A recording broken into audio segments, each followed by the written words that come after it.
extended to cover the stranger. In Sufi literature, the stranger is a category that's actually desirable because of the prophetic saying that one should live in the world as if one is a stranger. Thus, in the world of Islam, where everybody is supposed to be a stranger, nobody was a stranger.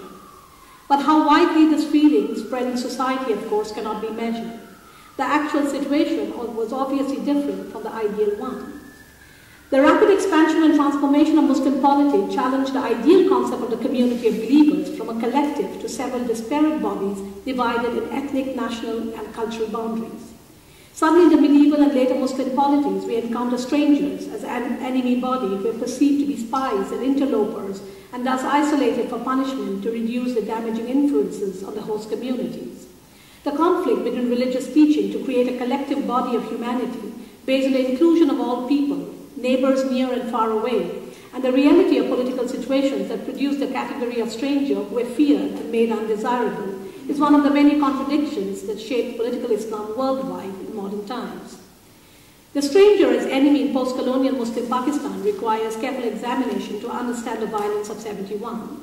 Xenophobia produces disturbing outcomes, and in Pakistan's case, this comes to mind in considering the situation and treatment of the people who are perceived as strangers within the national body. The stigmatized and enemy body of the Bengali strangers became a site for punishment according to the Pakistani establishment. What is the historical development of this construction? To engage this issue, we need to scrutinize the state-written history where we see the development and production of the stranger as the enemy within Pakistan. In 1958, when Ayub Khan assumed the position of President of Pakistan, it was at its lowest point. In an effort to gain legitimacy for his administration, one of the first tasks Ayub Khan undertook was to teach the diverse groups that made up the Pakistani people the ideal of Pakistani Islamic nationalism because, quote, the only thing on which Pakistanis are all united was the fear of Hindu domination, unquote, he claimed. Having established a common ground for Pakistan to be a unified nation, he identified the army as the true protectors of Islam and nation. The Pakistani people and the soldiers were encouraged to imagine themselves as the progeny of successful and fierce military heroes from Central Asia and the Arabian Peninsula, and they were set in sharp contrast to the Indian Hindus, who were represented as baniya and sedentary peasants. A document called Pakistani Nationalism was created by the orders of Ayub Khan to serve as a blueprint for Pakistan's Islamizing mission. The document asserted that, quote, amongst the first settlers were the Arabs who came with trade convoys and with the armies of Muhammad bin Qasim and found a footing in Sindh. The impress of the stay of these Arabs can still be recognized within the modern day Pakistan, unquote, it declared. The simplified and selective narrative created by government order erased and deleted the rich and variegated Muslim past in the subcontinent, and in its place it inserted a made-up story of West Pakistani roots in Arabia to claim power through association with some of the founding clans of Islam and to declare the West Pakistanis purer and better than the rest. The contrived Arabic past notwithstanding, the Pakistani military also needed its legacy from the Mughal dynasty that had succeeded in the Gangetic Valley of India. In the same document called the Pakistani Nationalism, the government declared that Pakistan's legacy owed to the quote, the Mughals, who for the first time provided the subcontinent with a tangible concept of nation and nationalism, unquote. It reminded the people that, quote, not only had the Muslims been the rulers and the Hindus the rule, but they were diametrically opposed to each other in the social, moral, religious, and national values and sentiments, unquote. The Hindu communities, where the subjects of the Muslim rulers were represented as ungrateful and conniving, and it was the intransience that led Quaid-e-Azam Muhammad Ali Jinnah to found Pakistan for Muslims to escape the tyranny of the Hindus. The government document called Pakistani Nationalism injected a foreboding sense of fear into the nation, reminding the people that Pakistan cannot rest easy because it is written with enemies. The group within Pakistan that was suspected the most naturally was the Bengalis. Their language was viewed as more Hindu-like, with many Sanskrit-derived words.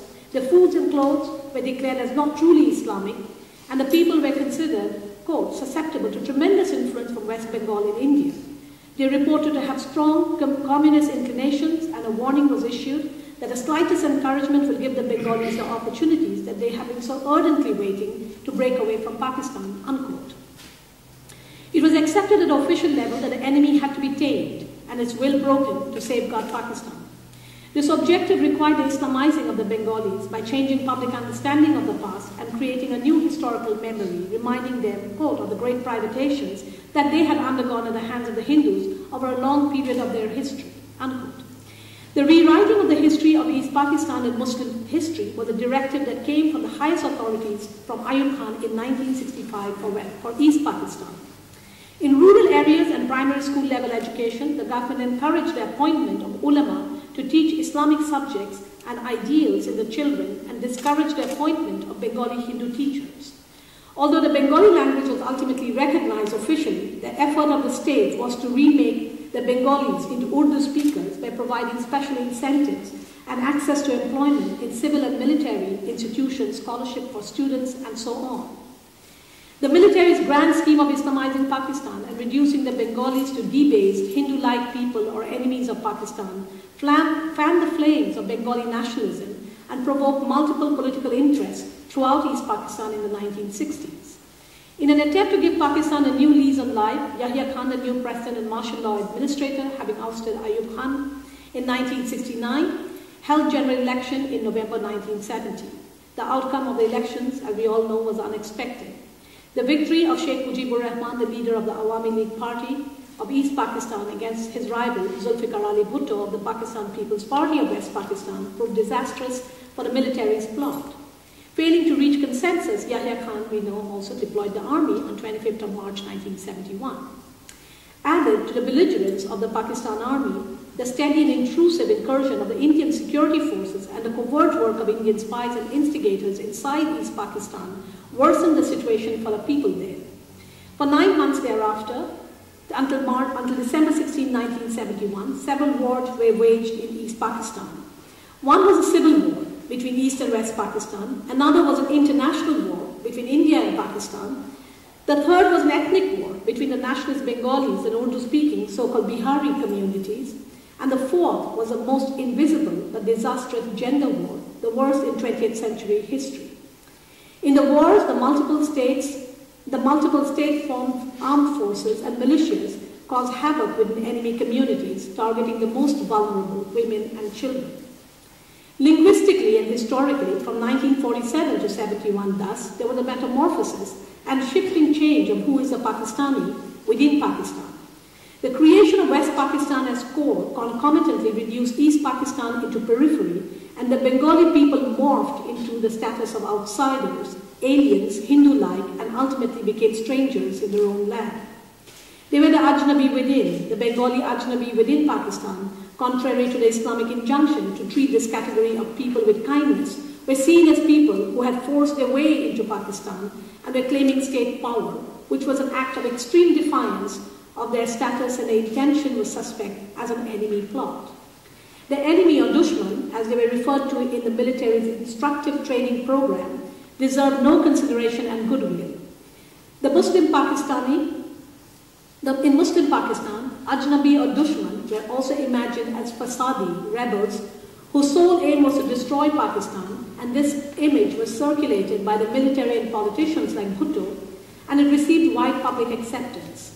Sheikh Mujibur Rahman and his party's unwillingness to concede to military's machinations to relinquish their demands to form government was represented by the Pakistani military administration as Bagawat, revolt, and it had to be crushed with a heavy hand, they justified. Pakistan's action was thus inconsistent with its representation as an Islamic republic.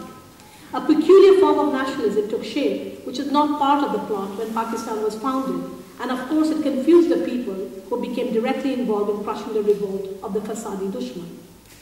During my research in Bangladesh and Pakistan, I discussed with a variety of people the problem of otherizing a group of people as enemy of Pakistan. I had over 250 formal conversations and discussions with Bengali and Urdu-speaking women and collected nearly 150 perpetrators' testimonies from Pakistan and Bangladesh. This is not an exhaustive number, but my oral history research covered a very wide area throughout both the countries. Almost all the survivors with whom I spoke remorsefully recalled the loss of both religious and human values and the dehumanizing of people as enemies that allowed for justifying violence against them in consequence. It is not possible to recount the voices of these hundreds of people in this presentation and document the process and outcome of othering in which they participated and suffered during the war. Needless to say, the vast majority of survivors with whom I had interacted expressed a sincere need to close the wounds of 1971. I will examine in this section two short narratives as a way of introducing the process leading to creation of the enemy, the violence accompanying this construct, and a subsequent rethinking of the meaning of humanity by survivors. I think in the piece that you read, this story is part of that piece. Aparna, a survivor, recounts. One afternoon, 5 men stormed into our house. I wish it was not 500. 5 men stormed into our house. They were from our neighborhood. Several Pakistani soldiers were also with them. All the male members in our family ran away. Only my 11-year-old brother was left behind. I tried to save my brother, but was apprehended by the attackers. After they finished their business, they set the house on fire and walked away. I helped my brother to escape, but I was badly burned in the process. That night, I hid in the backyard pond. Next morning, when I emerged from the pond in my shredded clothes and requested some men from our village who were returning from the morning prayers for help, they made funny noises and gestures and walked away. They treated me like I was a stranger. Since that day, I have been a living dead. Aparna's narrative is more than a story of rape, violence, and humiliation. It's also a telling story of the loss of self on many fronts, the personal sense of loss as well as the loss of others. The callous disregard between people affected everyday relationship, and East Pakistanis stopped seeing each other. The rhetoric of nationalism that encouraged forceful elimination of the enemy became paramount and physically realized. To this distance was added the brutality of the Pakistan army that deemed itself savior of Islam by terrorizing helpless and vulnerable people. There was no human face left in this debacle. Aparna, a young Hindu woman who suffered the horrors of the war in which she was not involved, becomes a gateway narrative to hear the stories of countless other women who suffered like her. Her story represents the inhumanity of our times and the cruel indifference of the winners of the war to accord a human life and dignity to victims thereafter.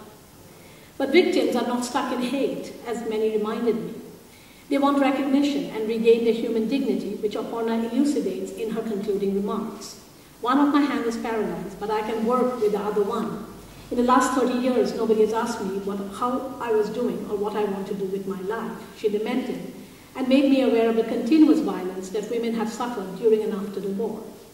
A Bihari woman living in a camp for stateless people in Bangladesh summarized the condition of women in these words.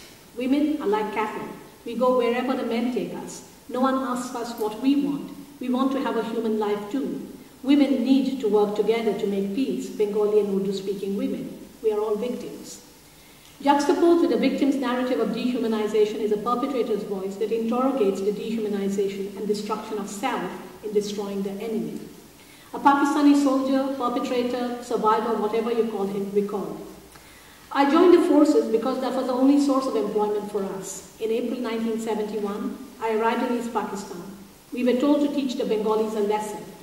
After a day of fighting, when I looked around, I saw the whole place was strewn with body parts. There were decapitated bodies, heads without bodies, dismembered arms and legs littered all over the place. Dogs were roaming about, dogs without any hair on them.